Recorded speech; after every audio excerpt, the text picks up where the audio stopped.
and Portland Police Bureau Chief Chuck Lavelle, and he will be followed by Multnomah County District Attorney Mike Schmidt. So let's get right to it. Hand the microphone over to Mayor Ted Wheeler. Thank you, Tim.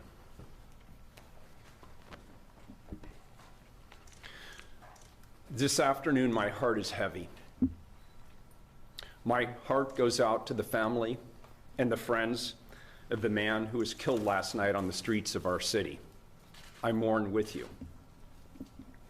I'm going to support the police chief and the district attorney in apprehending and holding accountable those who are responsible for the homicide last night. I stand here with the police chief and the district attorney to again denounce the violence. The tragedy of last night cannot be repeated.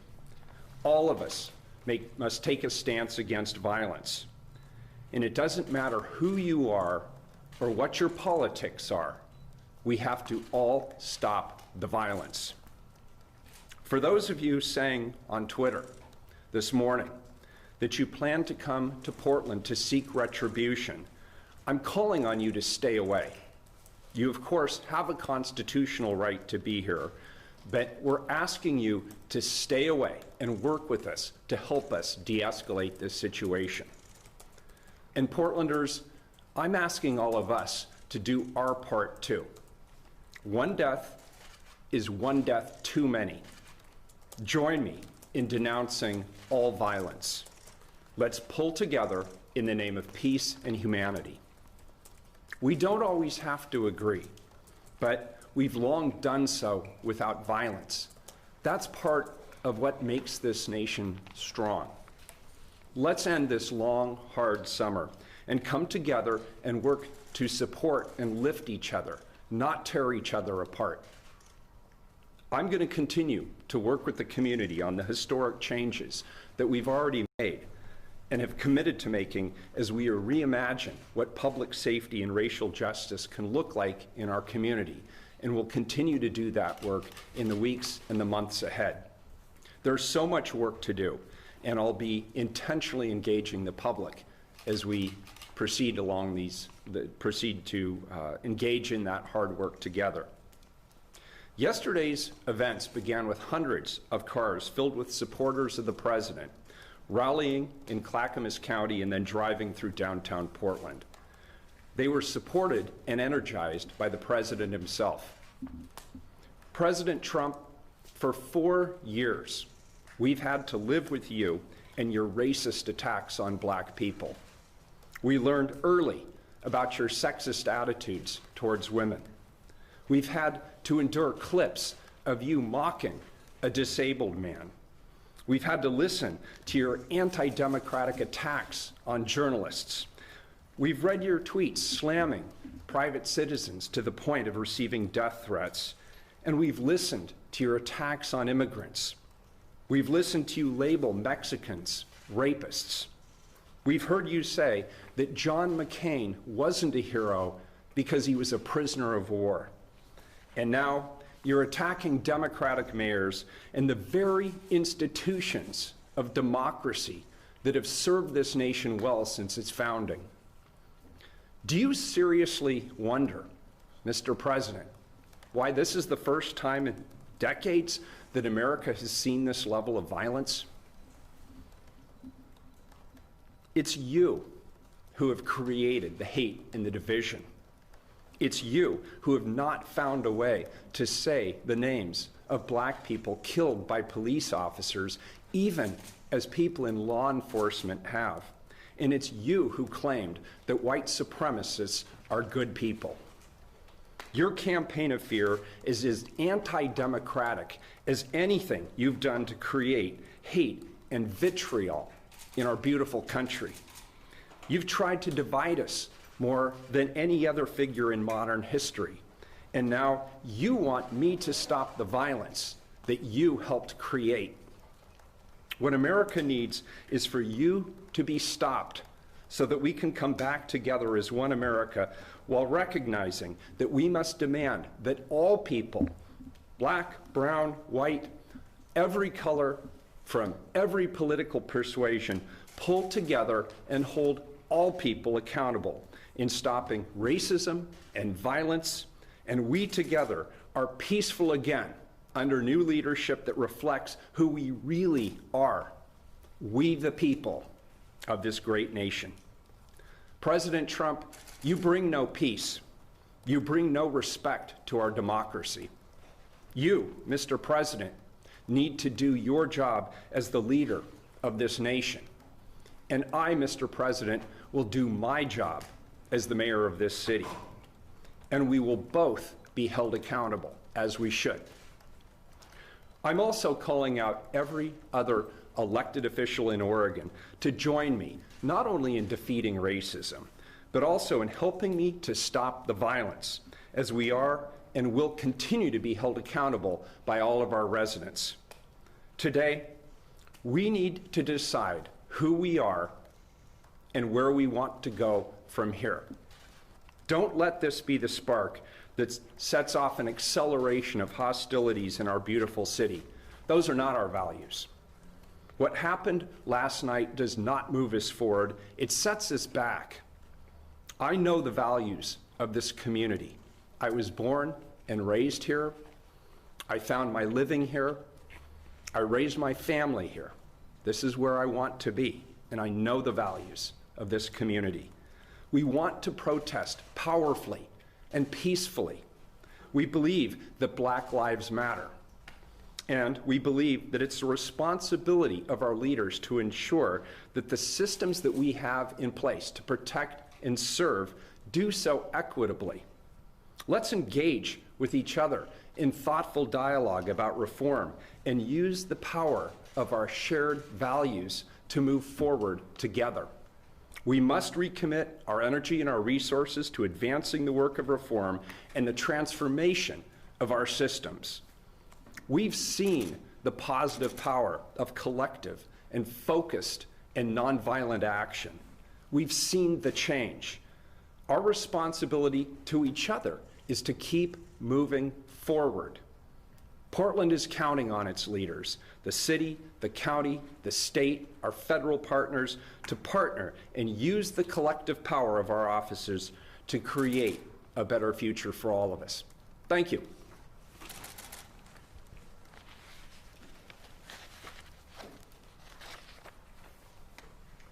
All right, next we'll have Portland Police Bureau Chief Chuck Lavelle.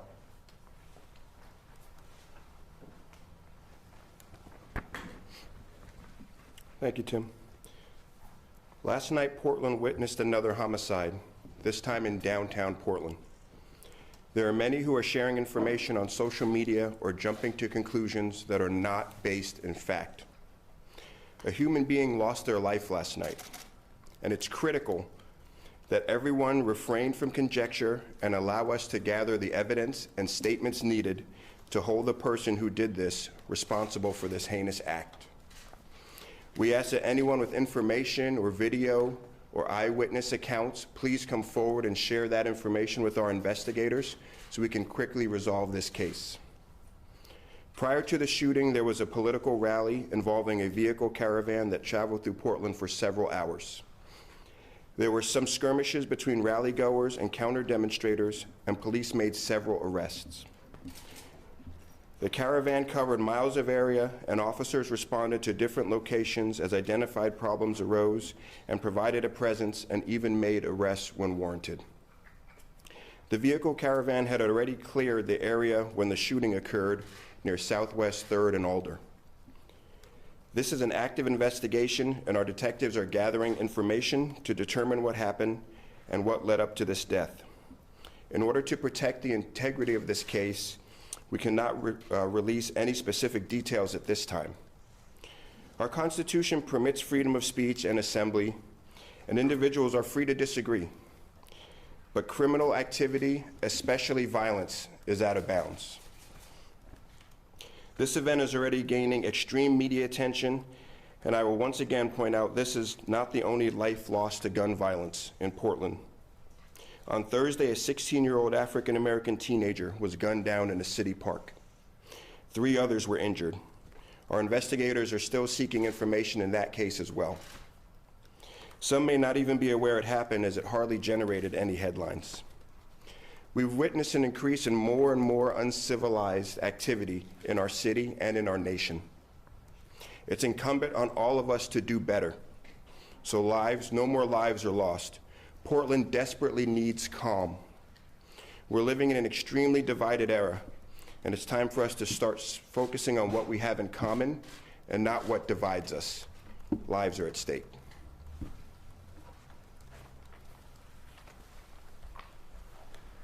And last, we'll bring up Multnomah County District Attorney Mike Schmidt, and we ask that you hold the questions until after, and then when you do ask a question, let us know who you would like the question to be directed to, and they will step to the microphone as necessary. Thank you, Mayor Wheeler and Chief Lavelle. As the mayor said, my heart is also heavy today. Anytime a human being loses their life, it's a huge tragedy, and my condolences go out to the family. Martin Luther King said, "We must learn to live together as brothers or perish together as fools." Those words are as true today as they were when Dr. King spoke them 56 years ago in St. Louis. I know today a lot of my neighbors in Multnomah County are fearful and they're hurting, and I understand that.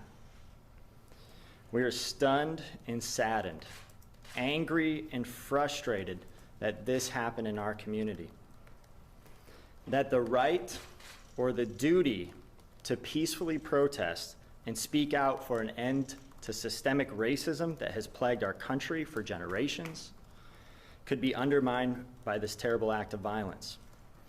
But my message today to my neighbors is we can never allow hatred or racism or division and violence to win. When we allow that, democracy loses. When we allow violence and division to triumph, hope dies. The violence that is occurring in our city needs to stop. Far too many people have been injured, and now somebody's died.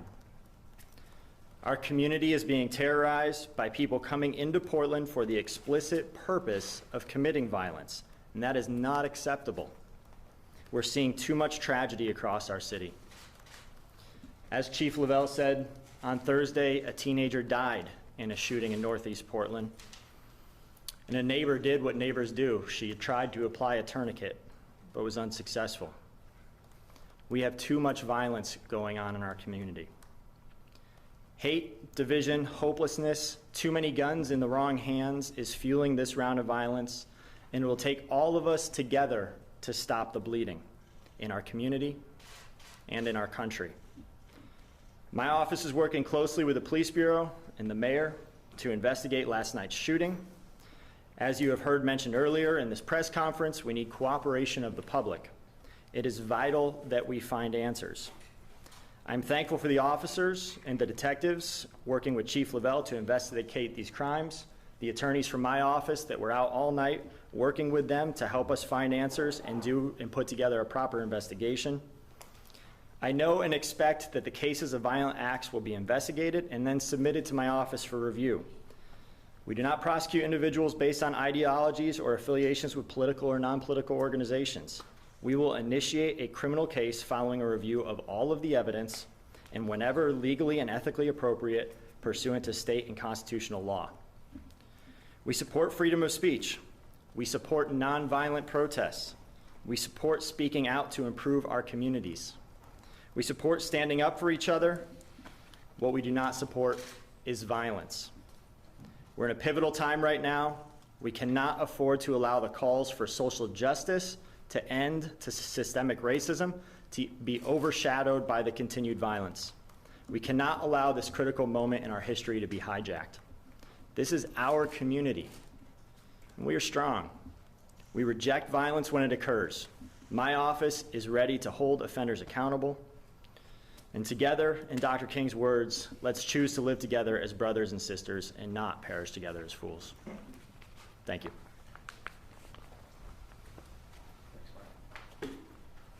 Thank you, Mike. Okay, we're going to now open up the floor for questions. And again, identify which outlet you are with, your name, and then your question and who it's directed at. Or maybe in the other order, who it's directed at, and then your question. And let's begin. Who's got a question?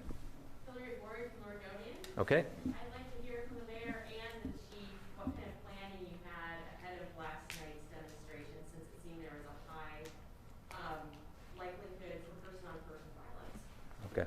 Chief.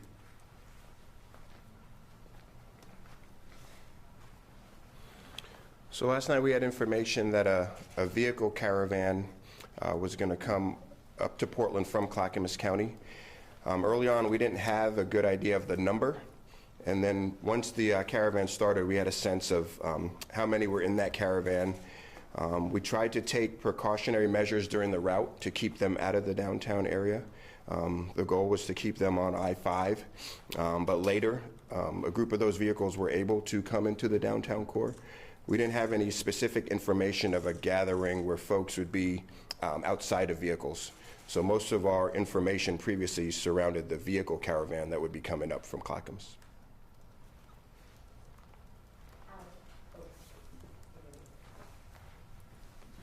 I don't have much to say beyond that, except that, of course, we were monitoring the situation on social media, and we chose not to publicize it. We didn't think that would help de-escalate the situation or any potential flashpoints. Tim Worden, KGW, for the mayor. Mayor, what are you going to do going forward? I mean, this has been building for a long time. We've had more than one clash now with counter groups. What are you going to do to keep the same thing that happened last night from not escalating further? Thank you for the question. Yeah, so obviously I've stood at this podium on a number of occasions, and I've expressed what my greatest fear would be. And I've said my greatest fear is somebody will die. And now somebody has. And we as a community are mourning, and I am, as the mayor, am accountable to the public and will continue to be accountable. So here's the specific steps that we're taking. Number one, I, along with my colleagues on the city council, committed to a number of fundamental reforms, having listened to and understood what nonviolent demonstrators were asking for in the city of Portland. I put forward a 19-point plan that was very specific in terms of actions that we could take, including reducing certain programs within the police bureau that were seen as biased by many people in the black community in particular. We made commitments to reinvest in the community to a significant degree. We made decisions to engage the public more directly around oversight and accountability. And my colleagues and I referred a significant charter reform to the ballot, which will be on the November ballot when people have an opportunity to cast a vote. I encourage people to vote for that. We committed to working alongside our colleagues like Lou Frederick, Senator Lou Frederick, and State Representative Janelle Bynum on fundamental reforms to criminal justice. And many of those reforms have now been passed in the legislative session. We've agreed to continue to work with others in the community level, to listen, to hear, to understand, and pass fundamental reforms. I'm now engaging with our Citizen Review Commission, as well as the Portland Committee on Community Engaged Policing, around reimagining what local policing can look like, what precinct policing can look like. And there are many other opportunities for us to work with the community directly. And as we proceed with this, I'm going to continue to ask the community to work with me. I'm going to continue to ask our colleagues at Multnomah County to work with me. I'm going to continue to ask the governor and our state legislature to work with me. And so this is a long road ahead of us, but we know that the dead end is violence. That is a dead end street. We don't want to be in that cul-de-sac. We need to focus our energy, focus our passion, focus our attention on the hard work of fundamental reform. And it starts with policing and criminal justice, but then we have a lot of work to do around education, around housing access, around health access, around shared economic prosperity opportunities. We have so much work yet to do, and I don't want the public to be sidetracked by engaging in violence. That is never the right answer. And so I'm asking the public to work with us, to continue to do the work that we've already engaged in around historic reforms, and let's work together moving forward. Yes, sir. Mr. Mayor, Josh Campbell, CNN. Hey, Josh. This morning, the president had some very harsh words for you, obviously. He didn't condemn the violence, but he said that, in his words, it was unexpected because of the weeks of some violence we've seen in the city. What's your response to that? My response is, as the President of the United States and somebody who has been perpetrating divisive and hateful language for 4 years, for him to now stand here and say that it's unexpected and act as though he's shocked is appalling to me. We all saw this coming. And as I said, I've stood at this podium I don't know how many times and have said that we must denounce the violence, that we must work together, that we must accurately address what's going on around systematic injustices in our community here in Portland and hold ourselves accountable for what's happening here in Portland. But the president has a role to play in this as well, in acknowledging and understanding those systematic injustices nationally. And the tweets that he's been putting out in the last 48 hours, attacking Democratic mayors, attacking those who are trying to bring resolution to the violence in their local communities. He has an opportunity to uplift us and bring us together and help us move through this difficult situation in our nation's history, and instead, he chooses to play petty politics and divide us. That's my reaction. So I'm going to do the work that I need to do here in my local community with my local officials to take accountability for what's happening on our streets. And I'd appreciate that either the president support us or he stay the hell out of the way. And just to follow up, what he appeared to be saying was that because of the violence, he's not surprised that there would be this other group coming in. What's your response to that? Well, of course he's not surprised. He encouraged them to come into our community. And previously, he has actually encouraged or at least tacitly approved of violence. And so I'm not surprised in the slightest. I'm surprised if he would be surprised by this. So yeah, there's an olive branch opportunity here for all of us.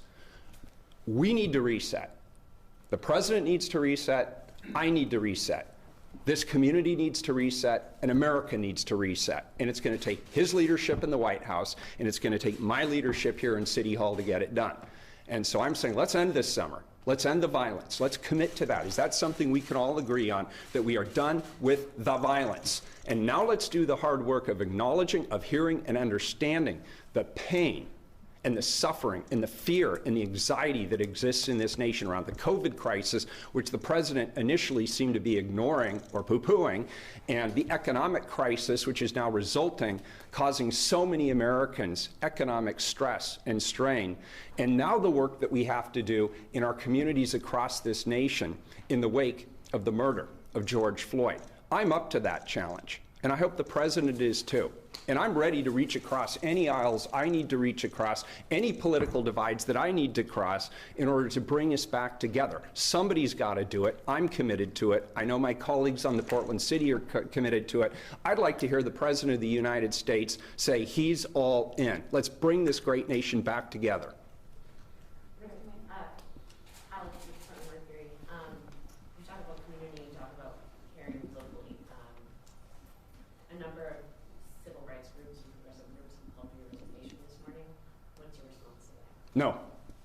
Mayor, I have a question. Yes. I've heard you talk about accountability, police reform, things going on. Do you have a plan, though, for keeping groups apart? I mean, we didn't see much of it yesterday in terms of keeping these folks apart. We certainly didn't see it last week.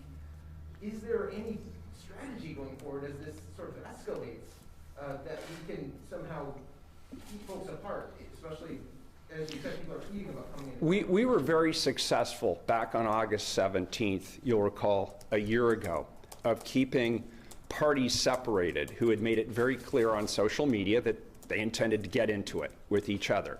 And what we did was we built a coalition, both of law enforcement, local, state, and federal law enforcement, to come together to keep the parties, those who might engage in violence, apart. But what we also had was the community unified. several days prior, we had 120 different community organizations that don't always agree on the same, they don't all have the same politics, they don't all have the same representation, but we came together on that day and we said, we as a city do not stand for violence. We do not tolerate violence. And that's the kind of coalition that we're missing right now. We don't have elected officials on the same page denouncing violence. We don't have community organizations coming together collectively in that kind of way with that kind of single-minded determination and focus to denounce violence and talk about the vision for the future. But specifically, operationally, I'll defer to the chief, except to say that we are in conversations with our Portland Police Bureau, our county sheriff's office, the governor and her team about the strategy going forward to do the best we can to, number one, create space for people to be able to demonstrate peacefully, like those outside the room right now.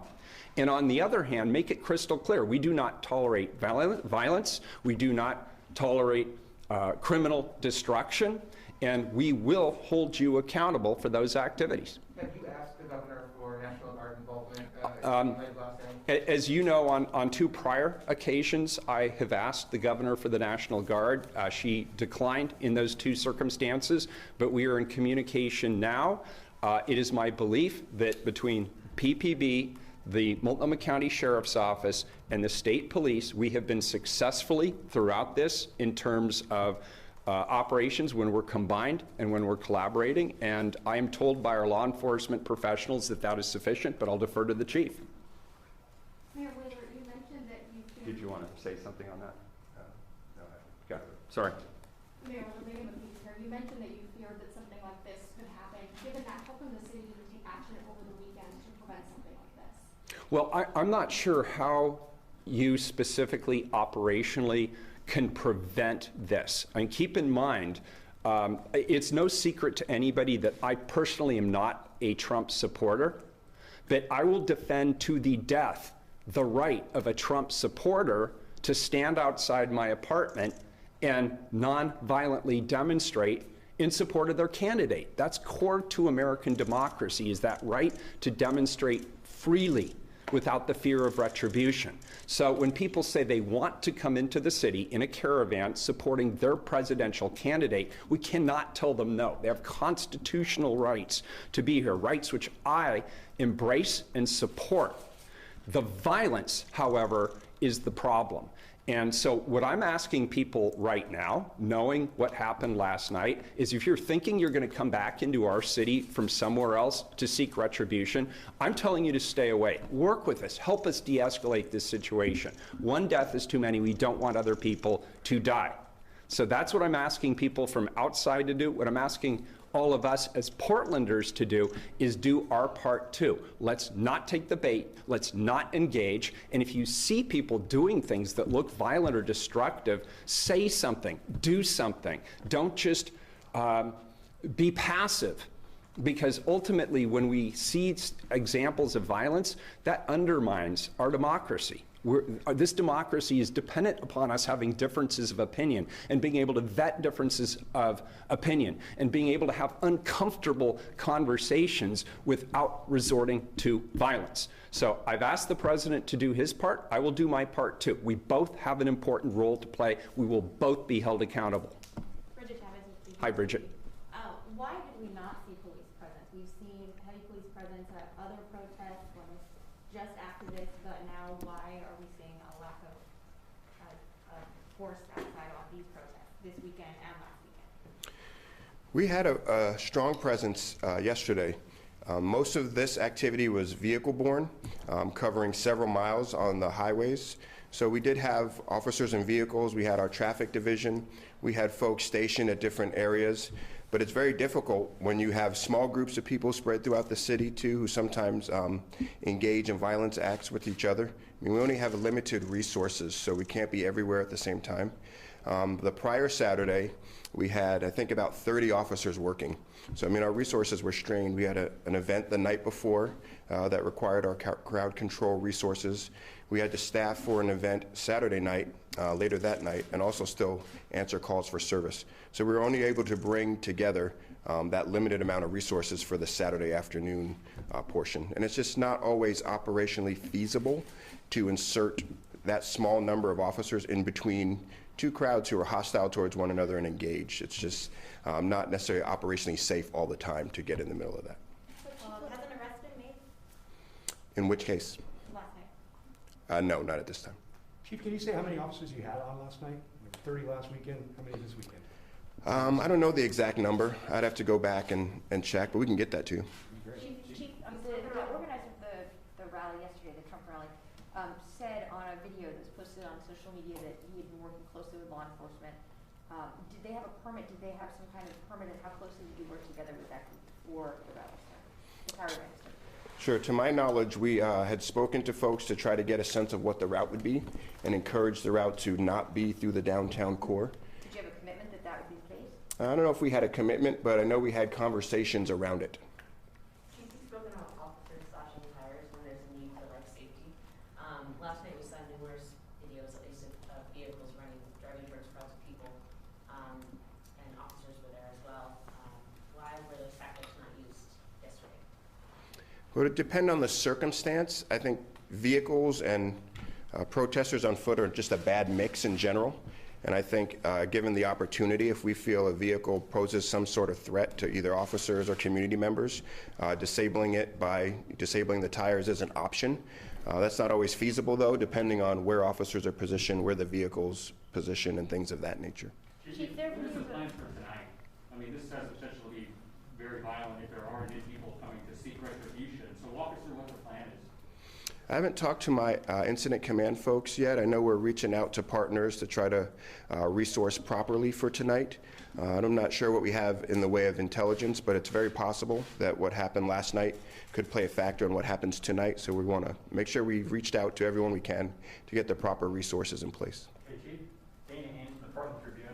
In 2018 and 19, we had protests that were right versus left and brawls in the park. In 2020, we've had the Black Lives Matter and the systemic racism violence.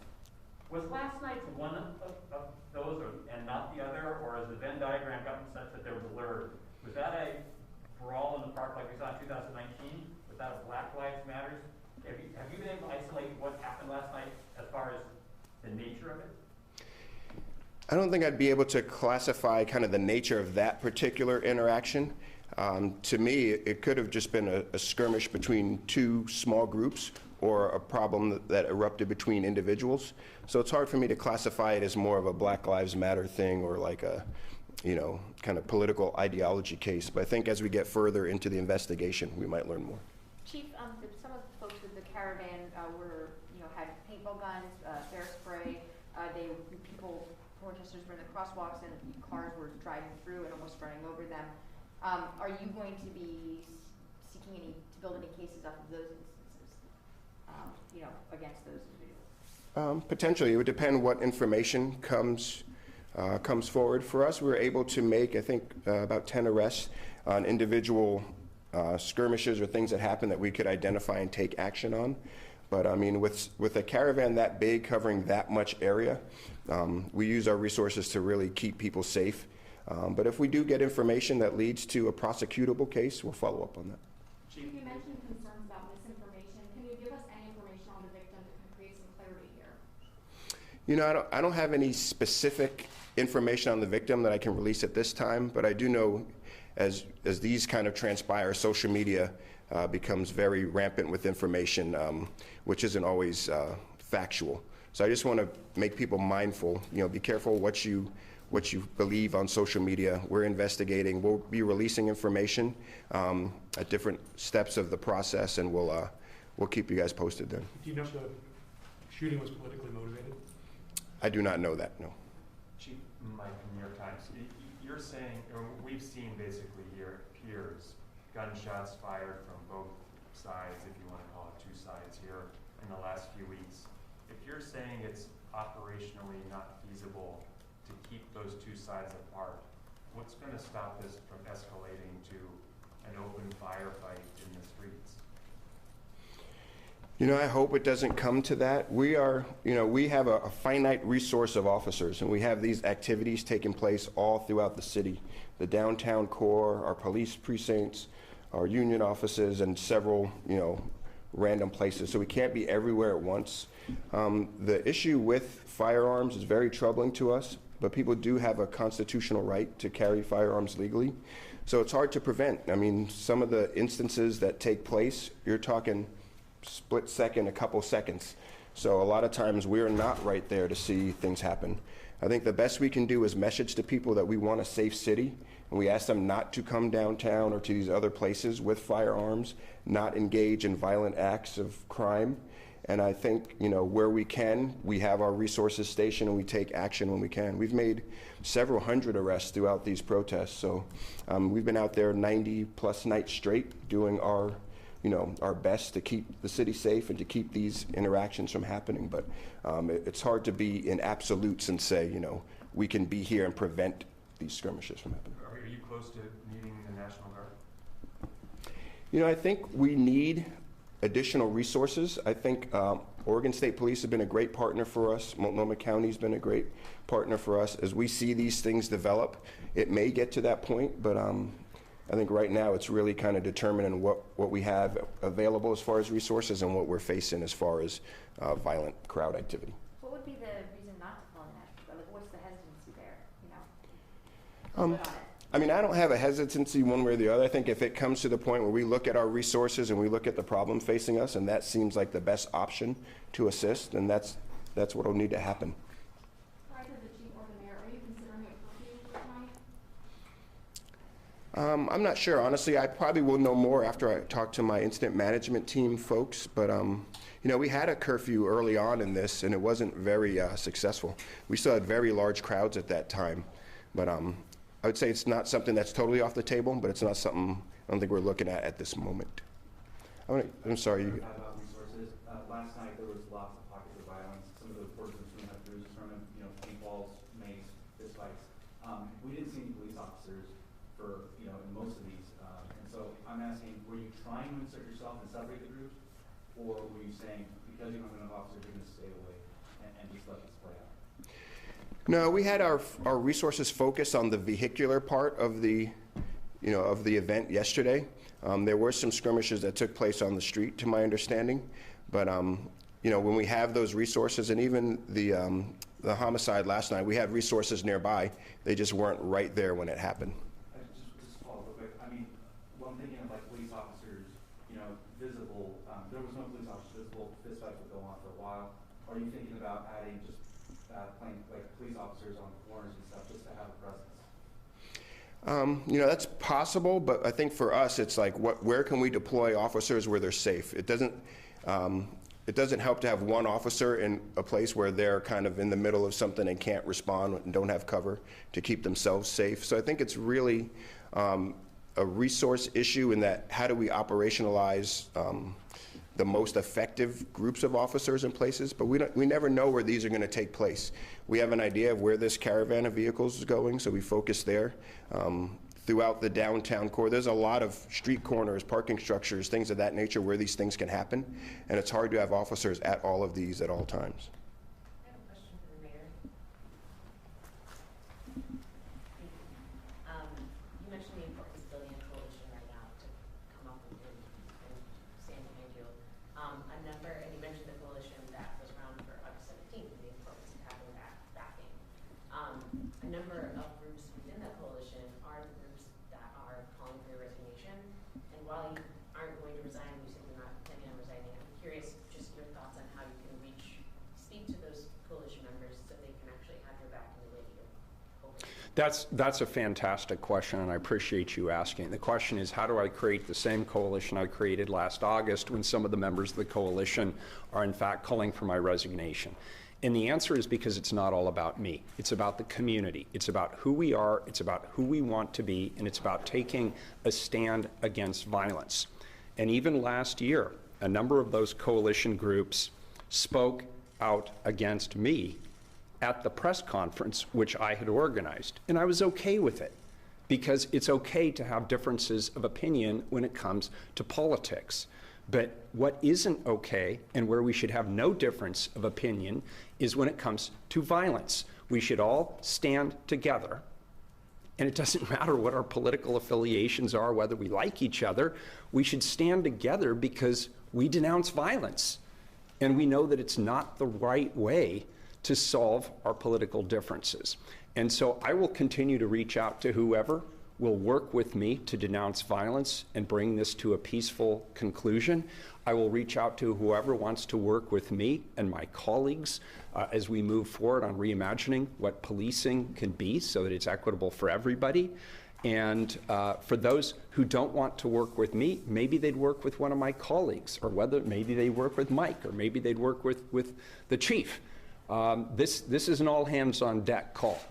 And so in the days ahead, that's what we're doing. In fact, this morning I spoke to a number of leaders in the Black community and talked about the importance of not only their engagement, but the importance of their leadership as we move forward, because ultimately the community will listen to them, I believe, at a time when we're having this national reckoning around racial justice and equity and police reform. And so we'll continue to work to build the coalitions that we can to stand in opposition to violence. Mayor, following up on that, if I could. President Trump is watching this right now because he's just on his favorite medium, just talking about you. And he says, he has a number of negative things to say about you, but he says that Wheeler would like to blame me and the federal government for going in, but he hasn't seen anything yet. Do you take that as a threat to send in more federal forces, or do you think that just continues this ongoing cycle? It's classic Trump. Mr. President, how can you think that a comment like that, if you're watching this, is in any way helpful? It's an aggressive stance. It is not collaborative. I certainly reached out, I believe, in a collaborative manner by saying earlier that you need to do your part and I need to do my part, and then we both need to be held accountable. And I think it would be helpful not for me to tell you how to do your job, because frankly, I don't appreciate it when you tell me how to do mine. But this would be a really good time for all of us to stand together, to lock arms, to denounce the violence, to make a commitment to the kind of changes and reforms that the people in this country are demanding. And let's work together. Wouldn't that be a message? Donald Trump and Ted Wheeler working together to help move this country forward. Why don't we try that for a change? Have you spoken to the president? No, I've never met the president. Mayor, if I could follow up on something. Joanne Hardesty's coming up with a plan to transition herself as police commissioner. What do you think about that? She and I have had many conversations about bureaus. She knows that we will be making a bureau shift in the near term as Commissioner-elect Ryan joins us in just about a week and a half, and I haven't had a number of conversations with Dan. I have no plans to transfer the police bureau at this point. When we know what the constitution of the council is in January, everything's on the table. Mayor Wheeler, you mentioned this idea of responsibility. You know, you're in Portland, the buck stops with you. Do you think you're taking enough responsibility for the violence we've seen due to protests in Portland? I ask myself that question every day.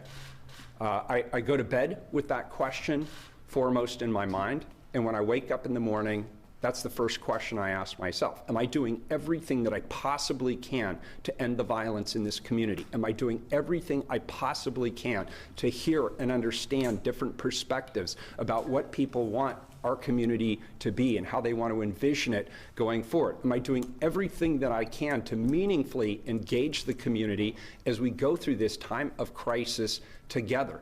Make no mistake about it, this is a very challenging time for everyone. There's a lot of anxiety, there's a lot of fear, there's this is a time when this generation is being called to rise up. And I ask myself, what more do I need to do at each and every moment? And sometimes, honestly, I have found myself coming up short. And when I come up short, I acknowledge it, I admit it, and then I move on. I fix what needs to be fixed, and I work with whoever I need to work with to make things right. And that's the path that we're on. Mayor Wheeler, that's the DQ Yes, sir. Washington Post. So there was just sort of this palpable sense of, something might go wrong yesterday, and I think it's a fairly predictable outcome when you have two sort of diametrically opposed groups meeting in this fashion. Would you say the city did everything in its power to avoid this outcome? It's hard for me to stand here today with a human being dead and say we did everything we possibly could. Either myself individually as the mayor of this city or people in the community at large. It's hard for me to sit here and make that proclamation over somebody who has lost their lives. And I think about that family and what they're going through today. So I can't make that statement today, and I think it would be preposterous for me to do so. But I'm certainly being introspective. I'm working with my team and others, and we're talking about how do we make sure that that is the only time somebody dies on the streets of our city that way. It was one too many.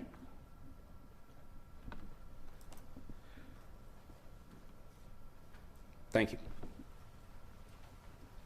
All right, any other questions for either Chuck Lavelle or Mike Schmidt, the district attorney? Well, one for Mike Schmidt. Okay. Rich Reed with LA Times. The president said that you're looking the other way on some of these crimes and not prosecuting. Did you respond to that? So the question is in reference to the policy that I put out on August 11th. That policy very specifically allows my office to work with PPB to focus our effort on violent crime. And that's what we're doing. We're putting all of our resources towards that. I had a deputy out all last night at the crime scene with detectives working this case. We've had gun violence, homicides happening across our community. Domestic violence is up. We are prioritizing the resources of the district attorney's office to continue to work on violent crime. I have a question that's not directly related to last night, but just in general.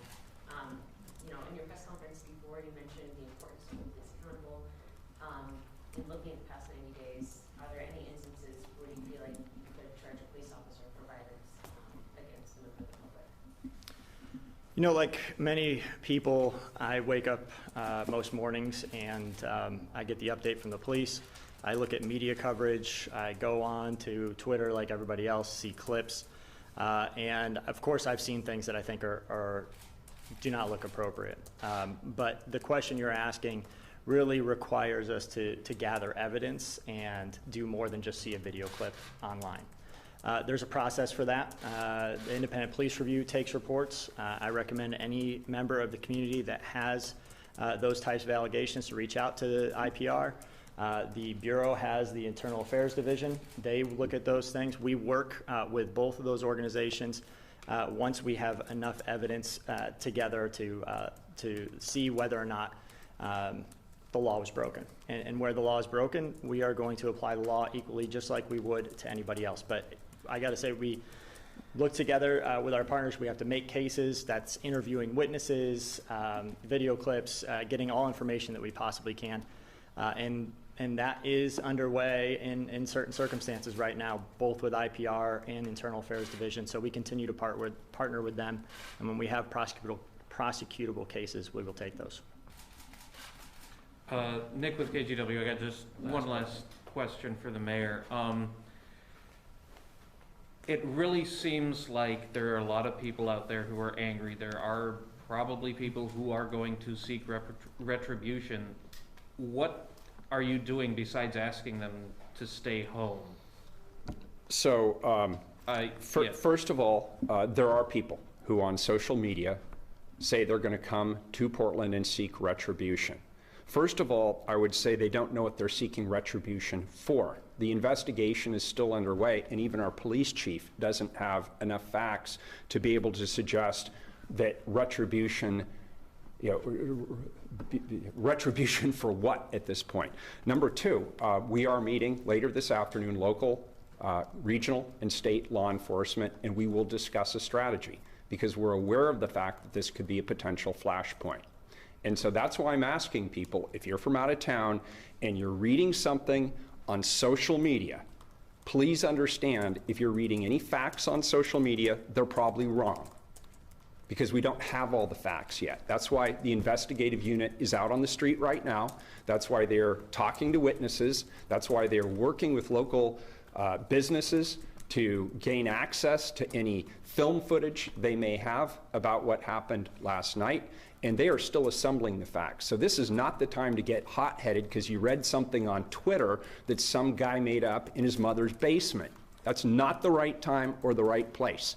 So let's wait, let's get the facts, and then let's collectively work together to address the violence that we're facing. I don't think anybody from any political persuasion wants to see anybody else die. I don't, you don't. Let's all work together and make sure that doesn't happen. Thank you. Okay, that's it we're out of time, folks. I appreciate everybody being patient up front. Thank Mayor Wheeler, Chief Lavelle, and District Attorney Schmidt. If you have any other questions to the mayor's office, you can just put them forward to me. You know how to get a hold of me. Thank you all.